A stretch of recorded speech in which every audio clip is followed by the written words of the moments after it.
select the operation mode, go to the Flow and Pressure menu. You can select either pressure or flow simply by touching the option on the screen.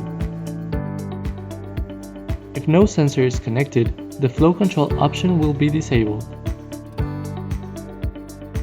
For this example, we will be working with pressure. First, select the set point for the desired pressure using the control knob and the navigation knob. Press the control knob to start the operation. You can also press the power button on the screen. The set point can be modified even if the operation is still running. To stop the operation, simply press the control knob or the power button on the screen. Now, we will use the same procedure to work with flow. First, select the set point.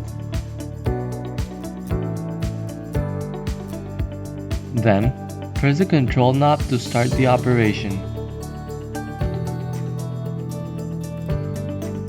In either pressure or flow control, the display will show the set point and the real value at which the flow control unit is operating.